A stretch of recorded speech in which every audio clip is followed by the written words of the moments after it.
Hi friends, എല്ലാവർക്കും നമസ്കാരം. ഇന്ന് നമ്മൾ അവിൽ വെച്ചിട്ട് ചെയ്യാൻ പറ്റുന്ന നല്ലൊരു പലഹാരത്തിൻ്റെ റെസിപ്പി ആയിട്ടാണ് വന്നിരിക്കുന്നത്. നമ്മുടെ അരിയുണ്ടയൊക്കെ പോലെ തന്നെ ഈസി ആയിട്ട് ഉണ്ടാക്കിയെടുക്കാവുന്നതേ ഉള്ളൂ. കഴിക്കാനും നല്ല ടേസ്റ്റാണ്. ചായയുടെ സമയത്തൊക്കെ പെട്ടെന്ന് തയ്യാറാക്കിയെടുക്കാം. അപ്പോൾ അതെങ്ങനെ ചെയ്യാൻ നോക്കാം. അപ്പോൾ ഈ അവലുണ്ടയ്ക്ക് വേണ്ടിയിട്ട് ആദ്യം നമുക്ക് അവിലൊന്ന് നന്നായിട്ട് വറുത്തെടുക്കണം. ജസ്റ്റ് ഒന്ന് ഡ്രൈ റോസ്റ്റ് ചെയ്തെടുത്താൽ മതി. അപ്പോൾ അതിനായിട്ട് 2 കപ്പ് അവലാണ് എടുത്തിട്ടുള്ളത്. അവൽ നമുക്ക് വെളുത്ത കളറിലുള്ളതോ അല്ലെങ്കിൽ ബ്രൗൺ കളറിലുള്ളതോ ഏത് വേണമെങ്കിലും എടുക്കാം. ഇതിനി നന്നായിട്ട് വറുത്തതിന് ശേഷം നമുക്ക് പൊടിച്ചെടുക്കുകയാണ് വേണ്ടത്. അപ്പോൾ പൊടിച്ചെടുക്കാൻ പാകത്തിന് നല്ല ക്രിസ്പി ആയിട്ട് വറുത്തെടുക്കുക. അപ്പോൾ ഒരു മീഡിയം ഫ്ലെയിമിൽ വെച്ചിട്ട് വറുത്തെടുക്കാം. ഈ അവിലിൻ്റെ കളറൊന്നും മാറേണ്ട ആവശ്യമില്ല. പിന്നെ ഇതിന് വേണ്ടിയിട്ട് നമ്മൾ അവിലെടുക്കുമ്പോൾ നല്ല ക്വാളിറ്റിയിലുള്ള അവിൽ തന്നെ എടുക്കാനായിട്ട് നോക്കുക. ഇതിൽ നമ്മൾ അവിൽ കഴുകുന്നൊന്നുമില്ലല്ലോ, ജസ്റ്റ് നന്നായിട്ട് വറുത്തിട്ട് പൊടിച്ചെടുക്കുന്നേ ഉള്ളൂ. ചിലപ്പോൾ നമ്മൾ അവിൽ വാങ്ങുമ്പോൾ അതിൽ കുറേ നെല്ലും പൊടിയൊക്കെ ഉണ്ടാവാൻ ചാൻസ് ഉണ്ട്. അപ്പോൾ അതൊന്നും ഇല്ലാത്ത നല്ല ടൈപ്പ് അവിൽ തന്നെ എടുത്താൽ മതി. ഇപ്പോൾ ഇത് ഏകദേശം ആയിട്ടുണ്ട്. നമ്മളിതുപോലെ കുറച്ച് എടുത്തിട്ട് ഇങ്ങനെ പൊടിച്ച് നോക്കുമ്പോൾ നന്നായിട്ട് പൊടിഞ്ഞ് കിട്ടണം. ഇതാണ് അതിൻ്റെ ഒരു പരുവം. ഇനി ഇത് നമ്മൾ ഫ്ലെയിം ഓഫ് ചെയ്തതിന് ശേഷം ചൂടാറാനായിട്ട് മാറ്റി വയ്ക്കാം. എന്നിട്ട് ചൂടാറി വന്നാൽ ഇതൊരു മിക്സിയുടെ ജാറിലേക്ക് ഇട്ട് കൊടുത്തിട്ട് ഇതുപോലെ നല്ല ഫൈൻ പൗഡറായിട്ട് പൊടിച്ചെടുക്കുക. ഇനി അടുത്തതായിട്ട് നമുക്ക് ചെയ്യേണ്ടത്, നമ്മളിതിൽ മധുരത്തിനായിട്ട് ചേർത്ത് കൊടുക്കുന്നത് ശർക്കരയാണ്. അപ്പോൾ ശർക്കര ആദ്യം ഒന്ന് മെൽറ്റ് ചെയ്തെടുക്കണം. അപ്പോൾ അതിന് വേണ്ടിയിട്ട് ഒരു 2 അച്ച് ശർക്കരയാണ് എടുത്തിട്ടുള്ളത്. 2 അച്ചെന്ന് പറയുമ്പോൾ ഏകദേശം ഒരു 100 ഗ്രാം വരും. ഇനി ഇത് മെൽറ്റ് ചെയ്തെടുക്കാൻ വേണ്ടിയിട്ട് ഒരു 3/4 കപ്പ് വെള്ളം ഒഴിച്ചു കൊടുക്കാം. എന്നിട്ടിത് നന്നായിട്ടൊന്ന് ഉരുക്കിയെടുക്കാം. ഇനി ഈ ശർക്കര നന്നായിട്ട് മെൽറ്റായി വന്നാൽ ഫ്ലെയിം ഓഫ് ചെയ്തിട്ട് അതൊന്ന് അരിച്ചെടുക്കണം. അതിൽ വല്ല കല്ലോ പൊടിയോ ഉണ്ടെങ്കിൽ അതൊക്കെ ഒന്ന് പോകാൻ വേണ്ടിയിട്ട് നന്നായിട്ട് അരിച്ചെടുക്കുക. അതിനുശേഷം ഇതുപോലെ ഒരു പാൻ അടുപ്പത്ത് വെച്ചിട്ട് ഇതിലേക്ക് നമ്മൾ അരിച്ചെടുത്തിട്ടുള്ള ശർക്കര ചേർത്ത് കൊടുക്കാം. എന്നിട്ട് ഈ ശർക്കരപ്പാനി ഒന്ന് തിളച്ച് വരുന്ന സമയത്ത് ഇതിലേക്ക് 1 കപ്പ് നാളികേരം ചേർത്ത് കൊടുക്കാം.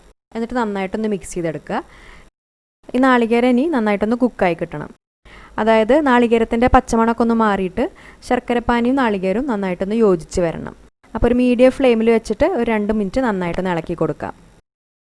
എന്നിട്ട് ഇത് രണ്ടും കൂടിയിട്ട് ഏകദേശം ഒന്ന് മിക്സായി വരുന്ന സമയത്ത് അവലുണ്ടയ്ക്ക് കുറച്ചും കൂടി നല്ലൊരു ടേസ്റ്റ് കിട്ടാൻ വേണ്ടിയിട്ട് ഒരു 2 ടേബിൾ സ്പൂൺ പാൽപ്പൊടി ചേർത്ത് കൊടുക്കാം. ഈ പാൽപ്പൊടി ചേർത്ത് കൊടുക്കുന്നതുകൊണ്ട് നമ്മളിത് കഴിക്കുന്ന സമയത്ത് ഒരു സ്പെഷ്യൽ ടേസ്റ്റ് തന്നെയാണ്. അപ്പോൾ കയ്യിലുണ്ടെങ്കിൽ എന്തായാലും ചേർത്ത് കൊടുക്കുക. ഇനി ഈ പാൽപ്പൊടിയും കൂടിയും ചേർത്തിട്ട് നന്നായിട്ടൊന്ന് മിക്സായി കിട്ടിയാൽ ഇതിലേക്ക് നമ്മൾ നേരത്തെ പൊടിച്ച് വെച്ചിട്ടുള്ള അവിൽ ചേർത്ത് കൊടുക്കുക. എന്നിട്ട് എല്ലാം കൂടിയിട്ട് നന്നായിട്ടൊന്ന് യോജിപ്പിച്ചെടുക്കുക. ഇതിന് നമ്മൾ ഒരുപാട് സമയമൊന്നും ഇളക്കേണ്ട ആവശ്യമില്ല. എല്ലാം കൂടിയിട്ട് നന്നായിട്ടൊന്ന് മിക്സായി കിട്ടണം. അതിന് ശേഷം ഫ്ലെയിം ഓഫ് ചെയ്തിട്ട് ഇതിലെ മധുരം ഒന്ന് ബാലൻസ് ചെയ്യാൻ വേണ്ടിയിട്ട് ഒരു നുള്ള് ഉപ്പ് ചേർത്ത് കൊടുക്കാം. പിന്നെ ഈ അവലുണ്ടയ്ക്ക് നല്ലൊരു ഫ്ലേവർ കിട്ടാൻ വേണ്ടിയിട്ട് ഒരു 1/2 ടീസ്പൂൺ ഏലക്കാപ്പൊടി, പിന്നെ നമ്മൾ 1 ടേബിൾ സ്പൂൺ നെയ്യ് ചേർക്കുന്നുണ്ട്. അതിന് ശേഷം അവസാനമായിട്ട് നെയ്യിൽ വറുത്തെടുത്തിട്ടുള്ള കുറച്ച് അണ്ടിപ്പരിപ്പും മുന്തിരിയും കൂടി ചേർക്കാം. അപ്പോൾ ഈ അണ്ടിപ്പരിപ്പ് നമ്മളിത് കഴിക്കുന്ന സമയത്ത് കടിക്കാൻ ഇഷ്ടമില്ല എന്നുണ്ടെങ്കിൽ ഒന്ന് പൊടിച്ചെടുത്തിട്ട് ചേർത്ത് കൊടുത്താലും മതി. അതിന് ശേഷം ഇതെല്ലാം കൂടിയിട്ടൊന്ന് യോജിപ്പിച്ചെടുത്തിട്ട് ഇത് നമ്മൾ ചെറിയ ചെറിയ ബോൾസായിട്ട് ഉരുട്ടിയെടുക്കുകയാണ് വേണ്ടത്. പിന്നെ ഇത് നമ്മൾ ഷേപ്പ് ചെയ്തെടുക്കുമ്പോൾ ചെറിയ ചൂടോട് കൂടിയിട്ട് തന്നെ ഷേപ്പ് ചെയ്തെടുക്കാനായിട്ട് നോക്കുക. ചൂടാറി കഴിഞ്ഞാൽ ഇത് ഡ്രൈ ആയി പോവും. അപ്പോൾ നമുക്ക് കറക്റ്റായിട്ട് ഉരുട്ടിയെടുക്കാൻ ബുദ്ധിമുട്ടാവും. പിന്നെ ഇതിലിപ്പോൾ നമ്മൾ 1 ടേബിൾ സ്പൂൺ നെയ്യാണ് മുൻപ് ചേർത്ത് കൊടുത്തിട്ടുള്ളൂ. ഈ സമയത്ത് വേണമെങ്കിൽ നോക്കിയിട്ട് ആവശ്യത്തിനനുസരിച്ച് വീണ്ടും ചേർക്കാം. പിന്നെ അതുപോലെ തന്നെ ഇതിൻ്റെ വലുപ്പം അതെ നമ്മുടെ ഇഷ്ടത്തിനനുസരിച്ച് കൂട്ടും കുറയ്ക്കുകയൊക്കെ ചെയ്യാം. ഇപ്പോൾ അത് മുഴുവനും നമ്മളിതുപോലെ ഉരുട്ടിയെടുത്തിട്ടുണ്ട്. അത്ര അളവ് വെച്ചിട്ട് ഒരു 10 എണ്ണം വരെയൊക്കെയാണ് നമുക്ക് ഉണ്ടാക്കാൻ പറ്റുക. ഇത് നല്ല സോഫ്റ്റ് ആയിട്ടുള്ള ഒരു അവലുണ്ടയാണ്. ഇവിടെ നമ്മൾ എടുത്തിട്ടുള്ള അവിലും ശർക്കരയും ലൈറ്റ് കളറിലായതുകൊണ്ടാണ് ഇത് ലൈറ്റ് കളറിൽ തന്നെ കിട്ടിയിട്ടുള്ളത്.